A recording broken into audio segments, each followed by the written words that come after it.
that was illegal under federal law. Is the FBI investigating any instances of this synthetic CSAM material generated by AI that you could speak to? We are investigating dozens of those matters because, let me just say this, as far as the FBI is concerned, generative AI that produces CSAM, child sexual abuse material, under our investigative authorities is treated as equally as if it were actual child sexual abuse material. There's no difference for me in the FBI on this. Let me just ask you one other thing in this vein. I'm sure you've seen the reporting that Meta's AI rules, their own internal guidelines, allowed their chatbots to have sensual, that's their word, sensual conversations with children.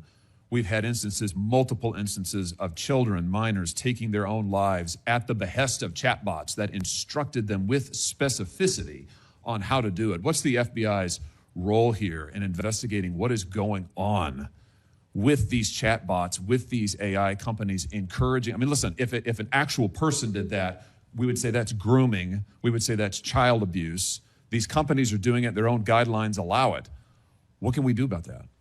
You're referring to NVE, nihilistic violent extremism, and 764. It has been made a priority of the FBI because they are targeting children, and these chatbots and these generative AI are getting coupled with actual humans who are using them and releasing them because they can do the work faster and quicker than humans can and get into spaces like social media where humans have a difficulty in engaging. And what we're doing is treating any extension of generative AI as the criminal themselves. And we have, I think, I've got to get the number back to you, but over 1,000 investigations related to NVE. We've had numerous takedowns and arrests of 764 individuals. And we are educating, this may be the most important part, I'm directly engaging with the social media and media companies, the internet service providers, to find a way to shut down. There's nothing I can do at the FBI to force them to shut it down, but work with you in Congress to find a way to work with our partners to get that shut down permanently. Senator Coons. Thank you, Chairman Grassley. Thank you, Chairman, for calling this hearing. I'm grateful we're continuing this committee's long tradition of oversight, and in particularly today, oversight of the FBI. Director Patel, thank you for being here. There's a number of issues I hope that we can speak to. I want to start by reading something you said to me during your confirmation hearing under oath. I have no interest, no desire, and will not, if confirmed, go backwards. There will be no politicization at the FBI. Then you looked me in the eyes and said there will be no retribution actions taken by the FBI should I be confirmed as director. I told you that in your office. I tell you that again today. I'm concerned that that's not what's happened, that since you took over as director, you've cleaned house or forced out senior leaders across the Bureau, in particular targeting those that worked on investigations of President Trump. The former acting director has just sued you for firing him for political reasons. So did a leader in the D.C. field office. And the well-respected leader of the Salt Lake City office was pushed out last month, leaving that office shorthanded at a particularly difficult time. I'm worried that these actions compromise the Bureau's ability to keep Americans safe. Hundreds of agents have resigned. You are lowering application standards to fill vacancies. You've reassigned large numbers of agents to work on immigration and street crime, issues other law enforcement agencies can handle, perhaps more effectively with the FBI. But I'm concerned that this compromises the Bureau's ability to address national security risks, uniquely its capability. In fact, you've shut down the Office of Integrity and Compliance, which makes sure that agents act in a lawful and ethical way, and reassign staff away from domestic terrorism investigations exactly at a moment I think we are all concerned about it. I also have to ask, you came before the Appropriations Committee in May and told us you wanted a $500 million budget cut for the FBI, literally an effort to defund the police. I am grateful for the work of the men and women of the FBI. They've done great work this year in Delaware, partnering with the Dover Police Department to support human trafficking victims, partnering with the Middletown Police Department on armed robbery and carjacking. And it's urgent, I think, that we fix the direction and the prioritization within the FBI. And I wish we could focus on those efforts today. But I'm seeing an FBI leadership more focused on social media clout and on political revenge than on fighting crime. Director, have you ever ordered that an FBI employee be terminated because he or she worked on an investigation into President Trump? Senator, thank you. One quick correction for the record. There's 280 NVE investigations. I gave the incorrect number to Senator Hawley. Thank you. Understood. As far as a lot of your statement, I disagree with it, and I'm happy to address it. But the only way, generally speaking, an individual is terminated at the FBI is if they have violated their oath of office, violated the law, or failed to uphold the standards that we need them to have at the FBI. So those who say that they've been fired because of working on investigations into President Trump are lying or misrepresenting? Well, those matters are alleged in litigation, which is ongoing, so I can't comment on those specifically. Could you comment on why you fired former acting FBI Director Driscoll? I can't because it's ongoing litigation. Could you say now definitively under oath that the rank and file agents who were assigned to work January 6 cases will not be terminated because that's what they were assigned to do? I've said it before and I've said it again. Your case assignment, as I was given case assignments when I was a young prosecutor, does not dictate your career or your termination. Thank you. Then let me go to the appropriations question. In May, you testified before the subcommittee on which I serve, defending the president's request that we slash the FBI's budget by about $500 million. The day before, you testified the opposite in front of the House. Where are we in terms of the budget request? Senator Graham earlier said if you're requesting more funding for more agents, let us know. We're nearing the end of the fiscal year. In front of the committee on which I serve here in the Senate, your request was for a reduction of hundreds of millions of dollars. Where are we? Where we are in the budget cycle is we at the FBI are in support of the president's budget, and we are in support of eliminating waste, fraud, and abuse. We've already identified tens of millions of dollars of duplicative contracts that the FBI was spending on software and private sector engagements. We've also identified duplicative workloads. So we are transitioning those folks out of doing the same thing twice over and into the field. And that's my focus right now. And the move of the FBI headquarters is also going to save the FBI $3.5 billion in the American taxpayers. So we're focused on eliminating waste, fraud, and abuse. And as I told Senator Graham, if I'll go back and talk to my team, and if we need more, we'll let you know. Are you planning any additional reductions in force, Director? No. How many vacancies are you currently trying to fill within the agency? In terms of the 1811 ranks, there's a few hundred open vacancies that we have funded. And so we're filling all of those with our hybrid 1811 program and our new recruitment program, and I think a lesser amount of IAs and SOS. So if hundreds of agents have retired or taken the fork in the road offer, and you have vacancies, but you're requesting $500 million less, how does having fewer FBI agents help you tackle violent crime and address our national security issues? Just to put it in perspective, Senator, issues? Sorry, I didn't mean to cut you off. If we had this $500 million, we've done the math. It would take us 14 years to onboard every vacancy that's on the books currently at the FBI because we can't hire these folks and train them overnight. It's a years-long process. So we are currently focused on recruiting the best and filling the positions to the best of our needs. And we, even if we had this extra money, wouldn't be able to hire them overnight. We're looking for where the need is greatest, where in the country we need to send them, and how we can change the training requirements, which is why I'm thrilled to have police officers. They might not have a college degree, but they got the street smarts and the cop smarts to become FBI agents, and that's what we want. Let me turn to Section 702. Yes, when you testified in front of the CJS subcommittee, we talked about this issue. You told me you were in favor of reauthorizing FISA Section 702 when it expires next year, right, so long as the reforms implemented last year, reforms like better training for agents and real consequences for inappropriate searches of Americans' communications, were maintained. You also said that you had some ideas about how to make Section 702 better going forward. Can you give me an update on the FBI's implementation of these reforms and the direction you think it should go? Absolutely. I think you're referring to the query process, and if you're not, let me know.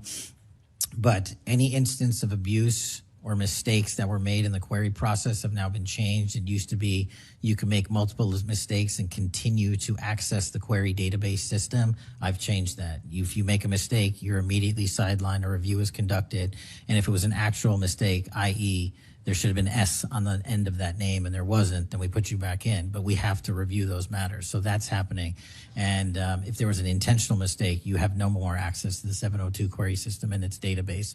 So we've also done an audit of the entire 702 system and the query databases, and now we are nearly 100% of the audit. And I think we found one or two, I'll have to get back to you, quote unquote mistakes within that system, which are currently being reviewed. Thank you. You had told me in May that you'd send me updated statistics about the Section 702 searches of Americans' data. I haven't received it. When will I get that? I'll work with my team to get that to you, Senator. And frankly, in May, when you were testifying that you were implementing these reforms, you were also closing down the Office of Internal Auditing at the FBI. Now, that was the office created in the first Trump administration to improve the Bureau's compliance with Section 702. How is that working out? How can you continue to advocate for robust civil liberty protections but shut down the office that was created to enforce those safeguards? Help me understand this. Absolutely, Senator. This is a great example of sort of duplicative work. Both, there was two divisions in the FBI working on this, and all we did was the inspection division, which is the leader in this query system and this audit system, has now been given the single source mandate to conduct these. So the OIA, its elimination is just taking folks who were working there and were experts in it and folded in under the inspection division, and then taking other folks that we didn't need because we had enough manpower and pushing them elsewhere in the FBI. I'm concerned about the rise in threats against members of our judiciary. What are you doing with the U.S. Marshal Service to help protect our federal judges, and with state and local judicial systems to help provide some of the expertise of the FBI in protecting them as well? I share your concern, Senator. We have 35 open investigations, 17 against federal judges, and the remainder against state court judges and threats that they have received. And as you know, federally, there's a specific statute which prohibits that. So we are working up those cases and referring them to prosecution where we can meet the threshold for evidence. In your written testimony, you referenced how counter-UAS legislation expires and we need to resolve the conflict in jurisdiction and authority. I agree, this is an urgent concern. I have heard from state and local law enforcement about it, from the folks responsible for major events, whether it's sports or concerts or public events. Given the tragic increase in political violence, I'm very concerned about the misuse of drones and the potential of there being a catastrophic event. What could we do to address this challenge?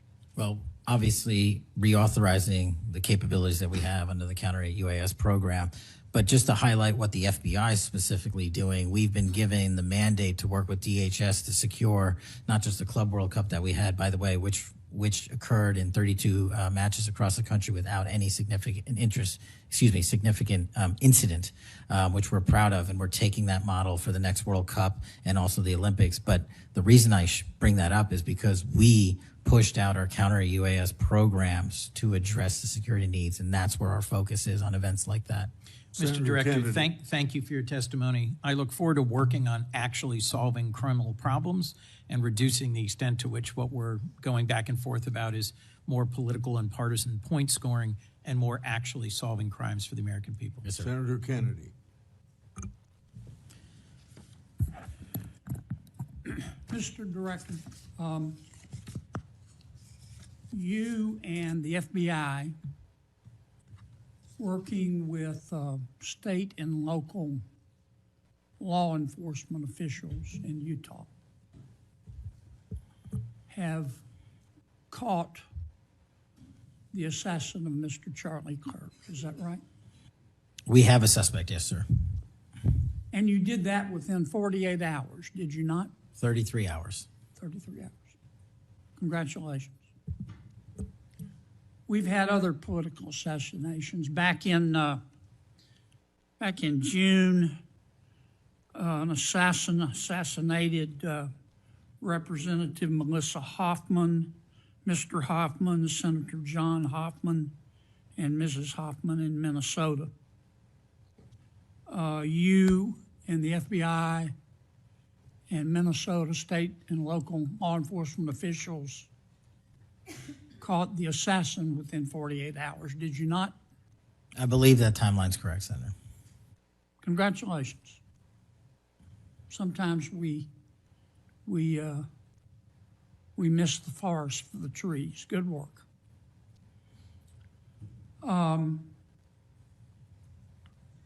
Did Mr. Kirk's assassin act alone? As I've said since the beginning, Senator, it is very much an ongoing investigation, and I can't speak to the state charges. That's for the state to address on their own, but we are providing them with the same investigatory findings we're parting the department. And as I noted to Senator, I believe it was Cornyn or Hawley, that there are a number of individuals that are currently being investigated and interrogated, and a number yet to be investigated and interrogated specific to that chat room. So we are very much in our ongoing posture of investigation. So others could have been involved? Yes, sir. Okay. I asked you this last time you were here. Kash, you remember Mr. Peter Strzok and Ms. Lisa Page? Yes, sir. Mr. Strzok was an FBI agent. Ms. Page was an FBI lawyer. They were both very aggressive anti-Trump political activists who allowed their political opinions to affect their work at the FBI. Is that a fair statement? I believe their text messages and their testimony that was secured by the OIG and DOJ speak for themselves. In fact, Mr. Strzok and Ms. Page were having an extramarital affair, and at one point, Ms. Page texted Mr. Strzok, quote, "Trump's not ever going to be president, right? Right?" And Mr. Strzok replied, "No, he won't. We will stop it," end quote. Ms. Page resigned from the FBI. Mr. Strzok was fired. They promptly sued the federal government and the FBI and Justice Department for releasing their emails, which revealed all of this. The FBI settled that lawsuit for $1.2 million, gave Mr. Strzok $1.2 million cash, gave Ms. Page, who resigned. She wasn't fired, she resigned, she quit. Gave her $800,000. Who, if the FBI made that decision to give them money?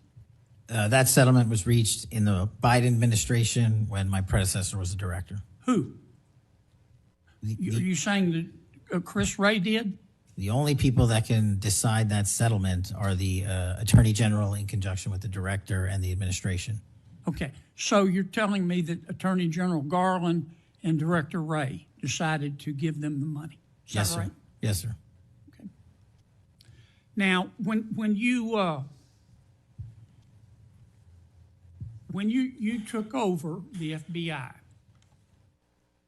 did you find instances of where, under the Biden administration, the FBI had weaponized the agency to push the political beliefs of President Biden? Sorry, the last part. When you took over the FBI, did you find instances of where the Biden administration had politicized the FBI to prosecute its political agenda? Well, I won't speak for other people.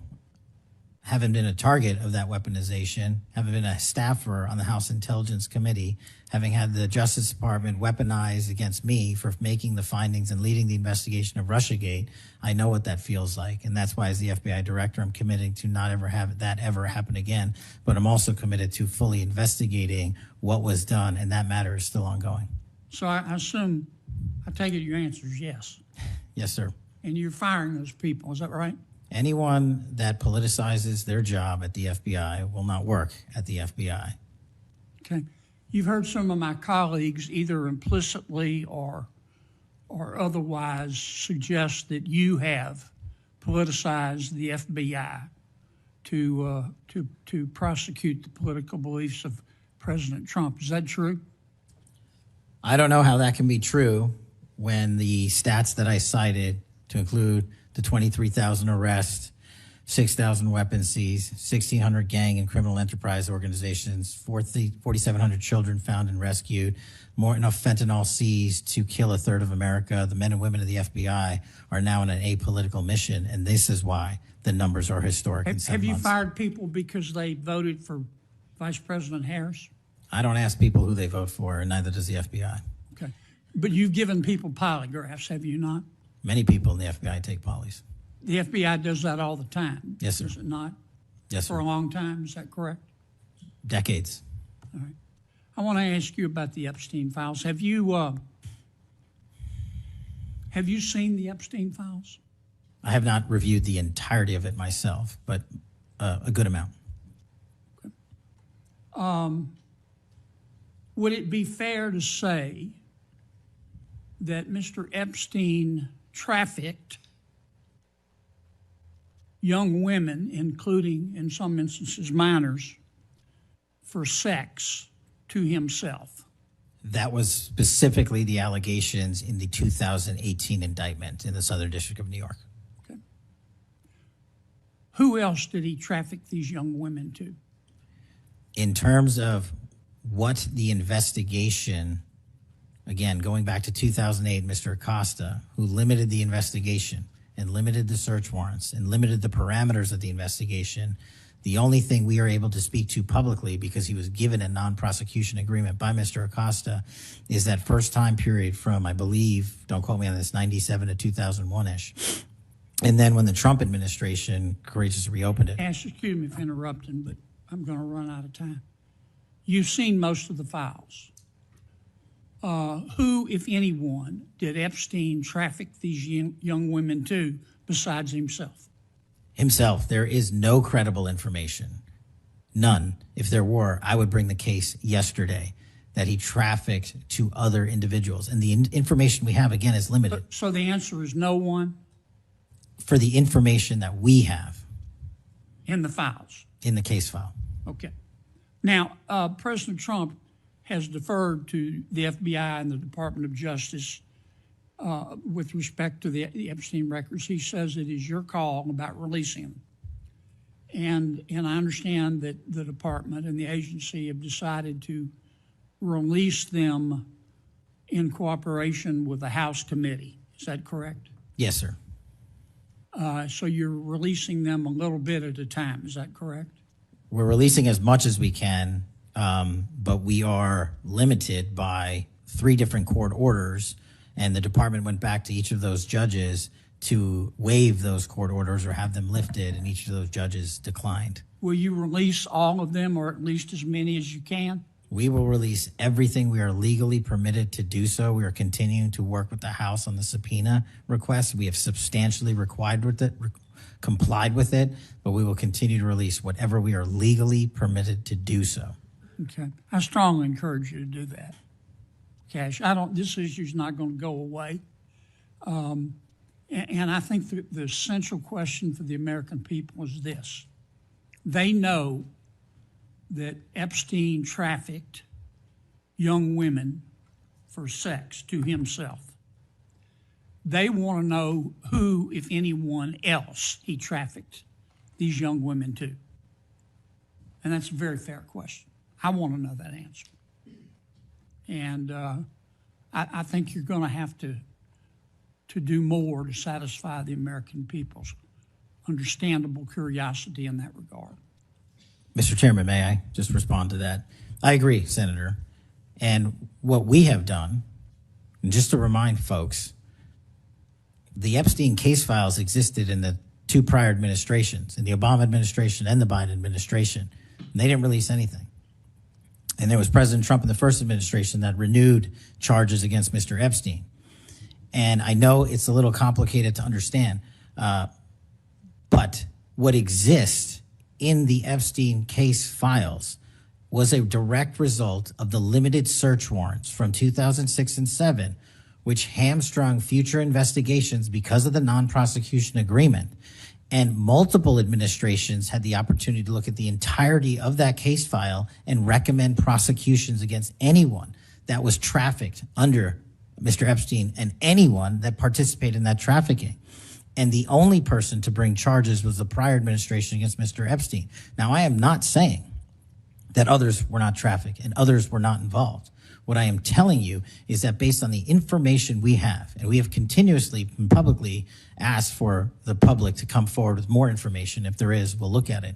But based on credible information, we have released all credible information, and the information that the Department of Justice and the FBI never releases is information on investigations that are not credible. And we don't release the names of victims who weren't credible, but in the same time, we don't release the names of victims who were credible. And so that's by law. And so the information we are releasing now is historic, and it is also to the maximum capacity that the law allows. And I know that's not going to satisfy many, many, many people. But if they wanted it done right, then the investigation from its origination should have been done right, and he should not have been given a get-out-of-jail-free card to do jail on the weekends for 12 hours a day, and he should have been investigated fully for the entirety of his crime and criminal enterprise, not just from 1997 to 2001. Senator Blumenthal. Thank Thanks, you, Mr. Mr. Patel. Thank you, Mr. Chairman. Director Patel, thank you for being here today. You'll recall well in January at your confirmation hearing before this committee, I raised the prospect of politically motivated retaliation, and you promised me, as you did other members of this committee, quote, every FBI employee will be held to the absolute same standard and no one will be terminated for case assignments. You went on to tell me, quote, all FBI employees will be protected against political retribution. And you assured one of my colleagues that you would honor the internal review process of the FBI. I'm not going to mince words. You lied to us. In the short time that you've been FBI director, you've presided over a rash of retaliatory firings.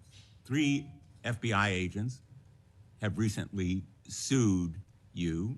They are FBI agents with 60 years between them of distinguished service, rescuing hostages, saving kids from predators, dismantling drug cartels, and their allegations, their civil allegations, are a searing indictment of your tenure as FBI director. But it's not just those 3.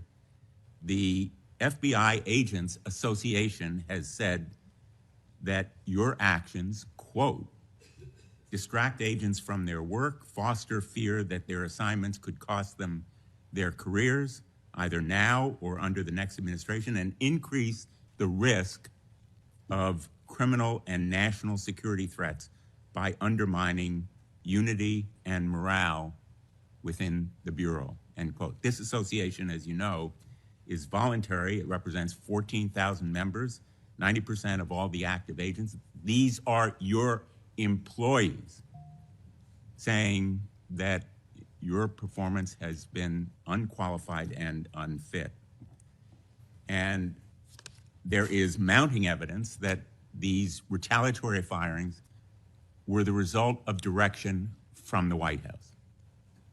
There have been instances in the past history of the Bureau of political interference and political direction from the director's office, but not the kind of institutional interference that we're seeing from the White House right now. I'm going to ask you, has anyone from the White House contacted you about personnel decisions? I completely disagree with your entire premise that I have lied or am misleading the FBI. If I were, the results that I announced today by the men and women of the FBI and the historic records we are doing to keep this country safe would not be possible. The men and women of the FBI are responding to our leadership and this administration's priorities. The only way people get terminated at the FBI is if they fail to meet the muster of the job and their duties. And that is where I will leave it. And you accusing me of lying is something I don't take lightly, but I'm not going to get into a tit for tat with you. Well, let me just ask you to answer my question. Has anyone from the White House contacted you about personnel decisions? Generally speaking, we always discuss with the White House, OMB, during the budget process, how many personnel we need, who we need where. Answer is yes. For budgetary you've been purposes directed and to real-life. fire people, agents, because they participated in investigations of the president? I don't receive directions to do that. Has anyone I make the suggested it? decisions. Has anyone asked you to do it? The best information is, yes, you've taken suggestions and direction from the White House in firing qualified agents. Any termination at the FBI was a decision that I made based on the evidence that I have as a director of the FBI, and it's my job, and I'm not going to shy away from it. And as you stated, those are allegations, and that is an ongoing litigation. So they'll have their day in court, so will we.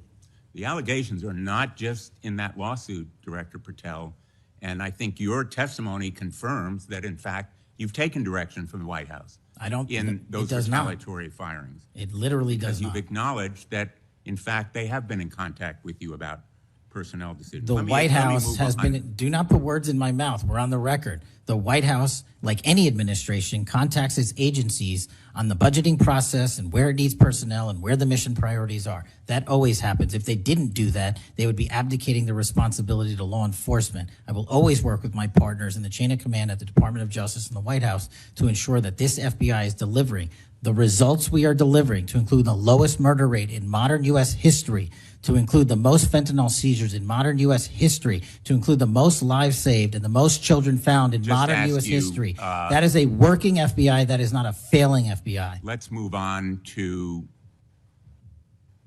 a related area. In White House discussions, have you been asked or directed by the White House or others to engage in a crackdown on political groups or organizations, nonprofits, after the murder of Charlie Kirk? To direct at political organizations? No. I've been asked by my chain of command to properly root out criminal activity wherever it is in whatever investigation we are conducting, and that's what we're doing.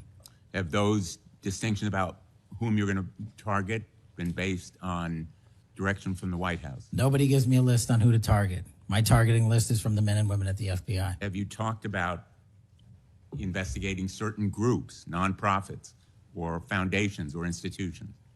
Whatever those investigations are, they're ongoing, and I'm not going to get into those. Have you used polygraphs to determine loyalty of agents? No. Have you committed that you will respect the First Amendment rights of agents? I have wildly committed to respecting the First Amendment rights of agents, but at the FBI, you have to balance your First Amendment rights with your mission.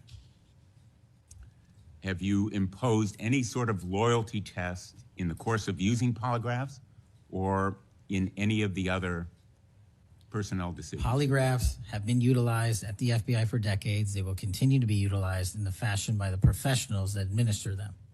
Have you asked under the polygraph test about individuals' loyalty or about their voting records or any kind of past statements? Just to make it abundantly clear, I don't tell the professionals how to conduct polygraphs or what questions to ask. They make those decisions. And I, as the director of the FBI, never ask anyone who they voted for. Have you investigated donors to a political party simply because they are donors?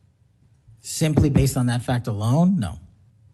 Have you investigated donors for another reason? Many donors may be involved in criminal enterprises and criminal activities, and those individuals will be investigated.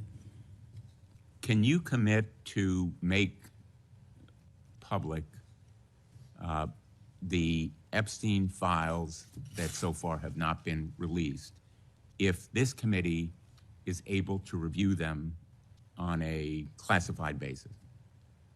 I think this is an important distinction. The Epstein case file is not classified, to my understanding. So we are providing what we legally can, and we are going to give Congress what we are legally permitted to do so to the maximum extent of the law. Will you enable the chairman and the ranking member to review them on a classified basis? That doesn't make any sense. If the material in the Epstein file is not classified, there is no basis for a Well, it would classified review. protect the confidentiality of them if they were able to review them on a classified basis. If anyone in this room can get the multiple district court judges to lift their court protective orders and the ceilings, we will happily provide you with more information. Are you in favor of merging the DEA and the ATF? That's not something for me to comment on. Well, those agencies work with you, don't they? With me, not for me. Are you in favor of orienting the FBI toward a national police function as opposed to the enforcement of federal law? The FBI does enforce federal law across the country. That's what we do. But isn't it a fact that you have told the leadership of the FBI that you view it as moving toward a local and state police function? No, we are prioritizing working with our local and state partners, and they will tell you that that has never happened with this much engagement in the history that they have been serving as local law enforcement officers. I believe local cops are the best intelligence source and the best understanding of their communities, and I folded in my FBI agents under that direction to work with them to get the job done. Thank you, Mr. Chairman. For the fourth time today, I want to remind people that my oversight has made clear that Director Wray's FBI was politicized. I've released a trove of records to prove it, not only today, but in past days. I've also said some FBI personnel who have been fired retaliated against my whistleblowers, and I don't remember my Democratic colleagues defending my whistleblowers when their careers were ruined. Senator Schmidt. Thank you, Mr. Chairman. Before I get into the thrust of my comments and questions, Director, I want to thank you in our meetings prior to your confirmation, during your confirmation. We talked about your desire to get more agents out into the field, out of Washington, and take on violent crime. And you fulfilled that. St. Louis received the largest permanent per capita infusion of FBI agents anywhere in the country. And I know it's not only an isolated event, but we certainly appreciate your honoring your commitment to do that. And I know there's a lot of great opportunities ahead to take on violent crime, which you've highlighted many of the successes in your introductory comments. It's obviously no secret that this hearing takes place in the wake of a horrific American tragedy, the assassination of Charlie Kirk. For those of us who knew him, I know you did too. It's still sort of difficult to put into words what a tragic loss that is, not just for his family, but for our country, for free speech, for a belief that we can have a free exchange of ideas. And he was quite literally shot in the throat in an attempt to silence him and take his life. And so you have this task now of this investigation. There's been an arrest. But I think that we face an even larger crisis that law enforcement alone can't tackle alone. It's a crisis that is culminated in the assassination of Charlie. But it doesn't end there. It's I think every bit present right now. And the challenge is greater than quite frankly, I would have imagined. Seeing some of the comments that have taken place after the assassination, and something that I think as a country we have to reckon with. And it's something deeper, much deeper than a rejection of law and order or the norms of civil society. We've entered a very dangerous time, I think, in our country. And that should be clear to everyone. Political violence is a sign of a deep and corrosive sickness in any society. But in America today, the problem is just not political violence in the abstract. It is the specific kind of political violence which is overwhelmingly driven by a specific set of actors and groups. None of this emerged out of thin air. Over the past week, leaders from across the political spectrum have come out and forcefully condemned Charlie's murder and political violence more broadly. For that, we're all very grateful. We should be grateful. There have been calls to unite and come together in the wake of Charlie's murder. And I want to do that. I do. Someday I pray that we can be united as a country again and go forward together as a one people and under one flag, but we are not united. Upstream from the dehumanization and demonizing political violence and rhetoric tearing apart our country is a divide on how we view America and Americans. Is America good? Is America evil? Is there something inherently special about Western civilization, or is this 2,000-year project rotten to the core? And if it is something worth fighting for, which I believe, how do we do it? With words and ideas like Charlie did, or with firebombs and assassins' bullets? Political violence is always wrong. Period, full stop. It doesn't matter which side, in the name of any ideology or cause, it's wrong. But in America today, political violence is not a problem that falls equally upon both sides. We have to be honest about this. We must reject an attempt to paint it as some kind of random phenomenon with no particular creed or ideology, a kind of spontaneous insanity, which takes place outside of any broader social context and has no pattern at all. That's wrong.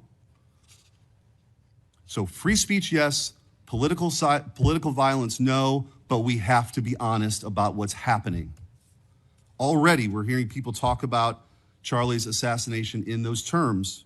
We're told that we can't possibly know what drove a killer to plan and carry out a murder of the most prominent conservative activist in America. But that's a lie. We do know. The facts are plain and clear, and we have to speak truth in this moment, or there's no other side of the mountain. The vast majority of Americans are against political violence, but there is a vocal, active minority that encourages and celebrates it, and that minority is overwhelmingly on the left. Just last week, a YouGov poll found that a full 25% of those people who describe themselves as very liberal say it can be justified for citizens to use violence to achieve political goals. Less than 3% of very conservative Americans say the same. That's too many. That is 3% too many. But we are lying if we think that this is a both sides thing. It's not. We have to confront it. And you're going to have an important job of rooting out these terrorists. This is an ideology that runs very deep. The numbers are virtually identical to the ones I just noted when it comes to whether or not it's okay to celebrate the deaths of people whom we disagree with. And while large majorities in both parties were opposed to celebrating political violence, Democrats overall were nearly twice as likely as Republicans to believe that it is usually or always acceptable to celebrate the death of a public figure they oppose. What in the hell is going on? Earlier this year, a poll found that more than 55% of people on the left believed that it would be at least somewhat justified to murder Donald Trump. These are not just some abstractions on a page. These are our fellow citizens. How can we come together with people who believe these things? We've all seen the flood of posts on social media over the past week, not just a fringe few, but thousands upon thousands of people gleefully celebrating a father of two young children getting gunned down in broad daylight. I wish I wouldn't have seen that video. I wish my kids would not have seen that video. Blue Sky, the left-wing alternative to X, was so overwhelmed with these posts that the platform was forced to issue a statement warning its users to stop glorifying the murder. And it wasn't just random social media trolls. It was journalists, elite college professors, and even politicians, all but saying Charlie's assassination was justified because of what he thought, because of what he said. We saw the flood of hit pieces, the most powerful media outlets in the nation dishonestly attacking and villainizing Charlie for the most vicious possible terms. How can you ask us to unite under that? There can be no unity between good and evil. Somebody has to win this thing. And as a country, we have to absolutely reject it. And don't tell me it's both sides. It didn't happen in a vacuum. Over the past decade, we've seen an explosion of political violence, not just one-off lone wolf attacks, but organized, systemic political violence at a mass scale. It is not organic. It is the offspring of a dark and clandestine system funded in part with our own tax dollars, winning with a large network of foundations, NGOs, activist organizations, and front groups. This system lurks behind every radical leftist movement in our nation today. The George Soros empire has financed a vast ecosystem of radicals, all working together, dropping off bricks at riots to unleash a tidal wave of violently anarchists on our streets and to prop it up in an army of researchers and experts and journalists and propagandists who downplay the political violence. But he's doing it serious. I'm going to ask you, because I don't have a ton of time, The opposite of what we should be doing as a committee.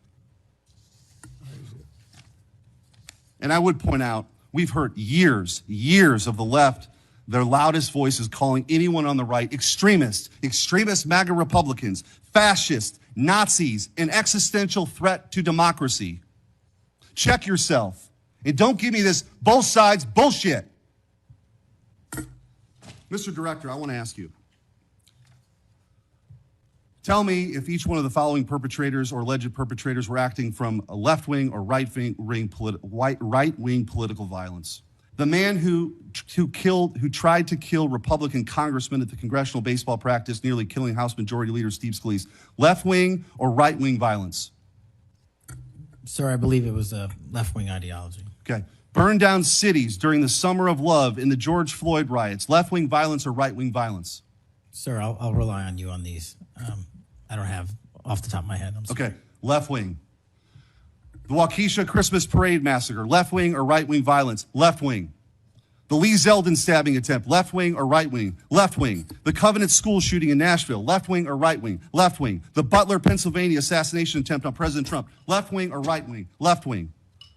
The Trump International West Palm Beach assassination attempt, left-wing. The Abundant Life Christian school shooting, left-wing. The United Care CEO's murder, left-wing. Tesla's burned, keyed, damaged, firebombed, left-wing.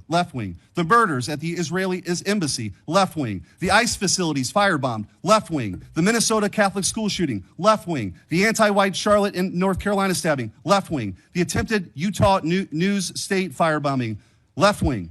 And now, of course, the culmination of this vile trend, a left-wing assassination of Charlie Kirk.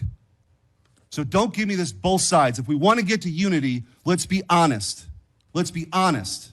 Free speech, yes. Political violence, no. But let's be honest. Senator Hirano. Thank you, Mr. Chairman. Director Patel, just like the rest of the federal government, there have been significant personnel changes at the FBI since President Trump took office.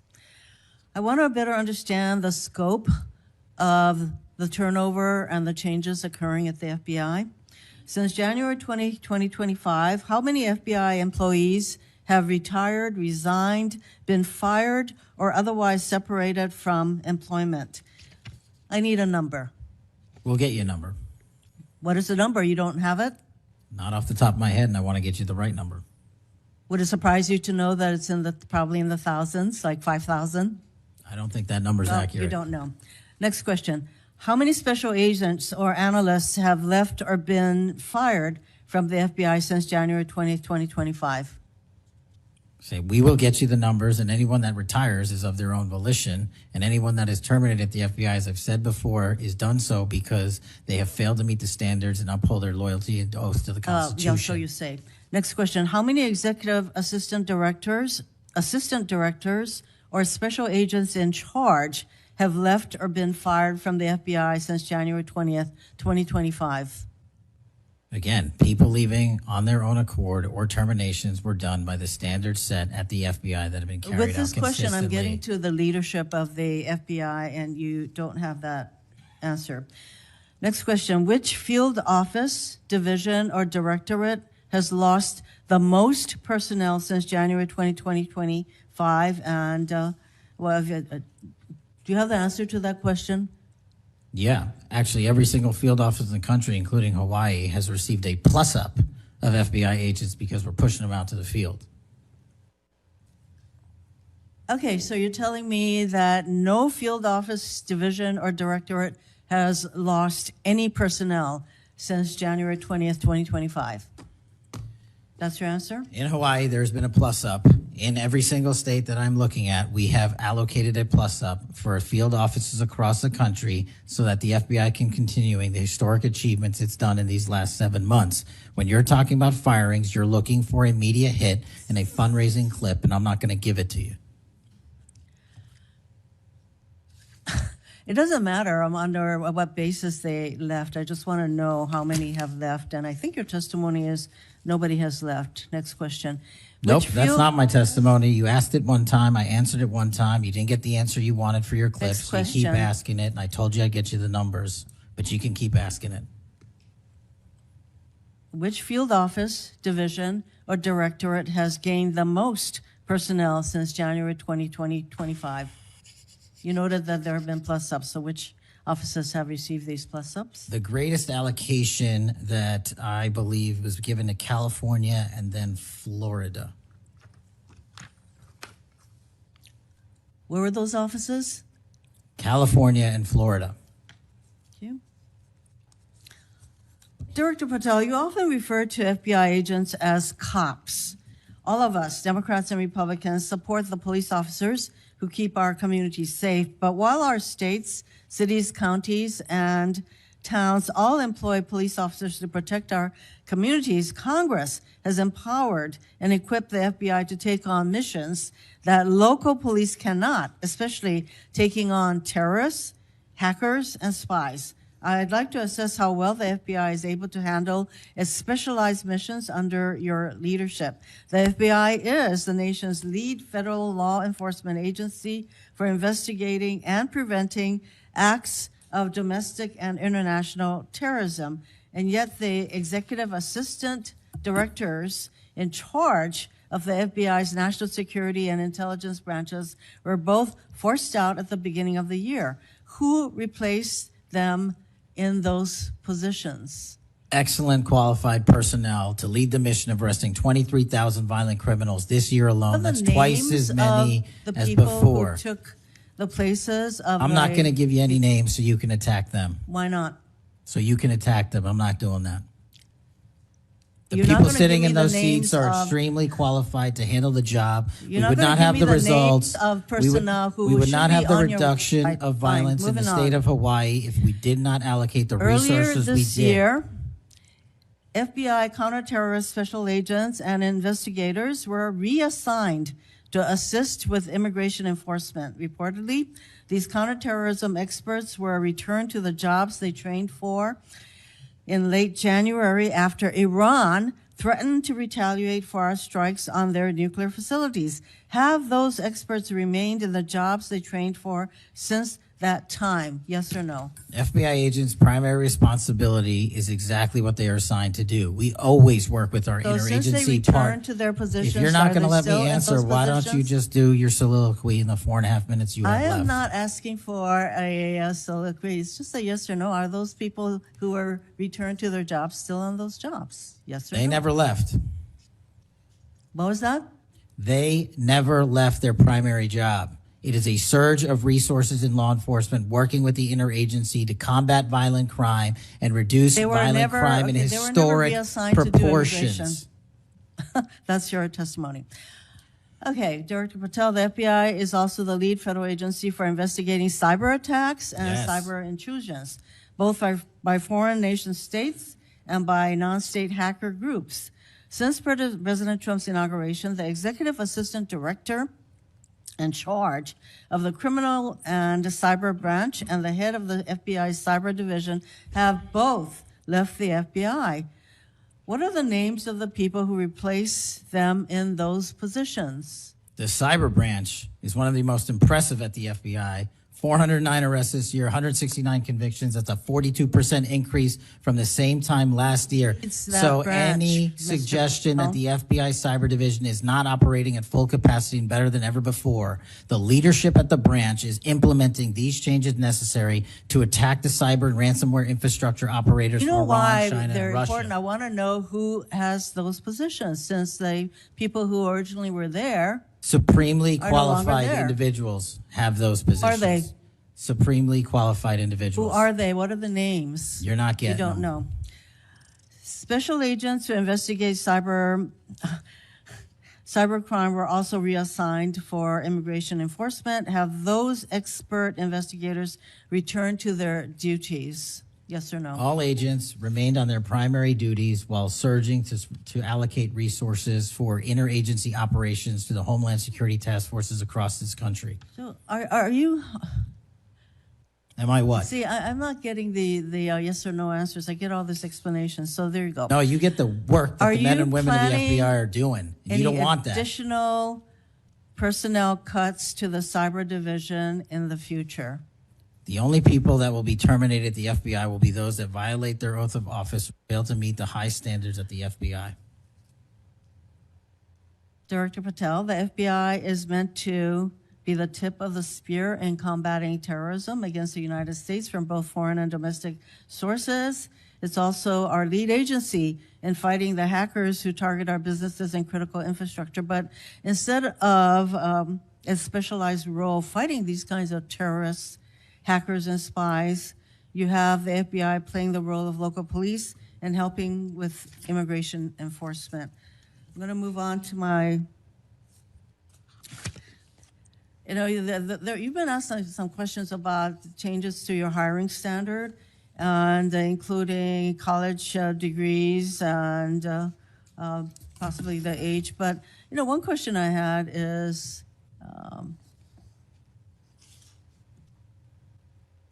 that you are now requiring applicants to be able to do a certain kind of pull-ups, which a lot of women cannot because of physiological differences.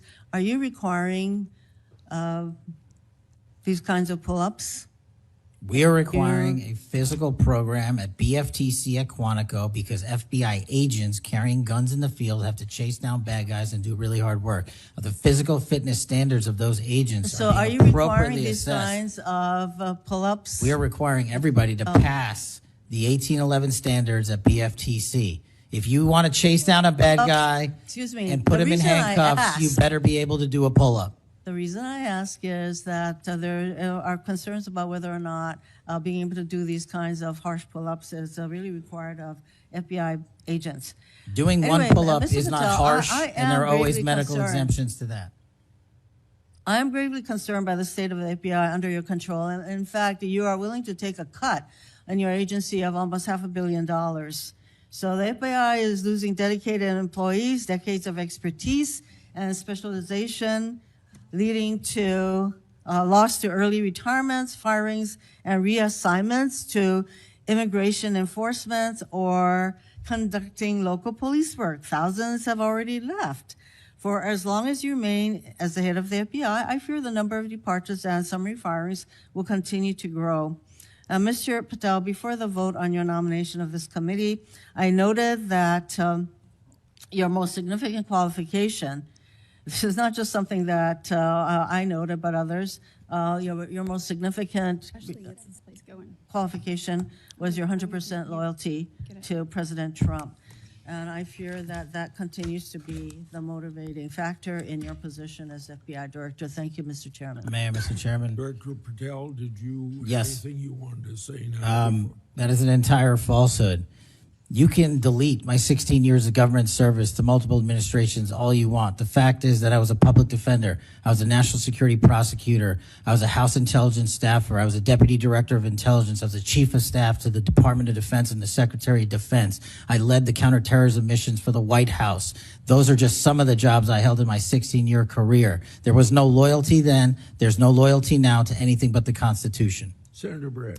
Yes. Well, before I begin, I want to thank Senator Hirono for what she said, acknowledging that there are physical differences between men and women, talking about that women wouldn't be able to do as many pull-ups, and I think that she was making a case here that there should be different standards. There's a thing called Title IX, and this is why we continue to say we should have biological men and men's sports and biological women and women's sports. And so I look forward to utilizing that to talk to all of my colleagues on the other side of the aisle. Maybe they will stand with us in helping us protect women's sports. I think she made a great argument there for it. Moving on to today, Director Patel, thank you for being here. Thank you for your commitment to making sure that America is safe again. Thank you for doing that coast to coast and within our cities. I certainly look forward to talking about that and talking about your historic gains in these areas. But I would be remiss if I didn't begin my questioning with you about the horrific events that we have seen over the last week. Obviously, our heart breaks. Charlie's two children and for parents and families, but for America and for those of us who knew him, you being chief among those. So just my sincere condolences and thank you for the steps that you and the FBI have taken to make sure that we have someone within custody and we're going to be able to move forward with that. But if you look over the last, since last summer alone, we had 2 assassination attempts on the president. We've had an arson attack on the governor Shapiro there in Pennsylvania. You have the murder of the state representatives, Melissa Hortman and her husband in Minnesota, along with the shooting of State Senator John Hoffman and his wife. Several anti-Semitic attacks, several attacks on Christians that were noted by Senator Hawley. We had the killing of 2 Israeli embassy staffers here in D.C., the June firebombing in Colorado. We could go on, and we saw a culmination, as Senator Schmidt said, with the brutal assassination of Charlie Kirk last week. I appreciate you committing to both Senator Hawley and Senator Kennedy, talking about making sure that all that are involved are held accountable. I think that is critically important, and I think that America needs that transparency.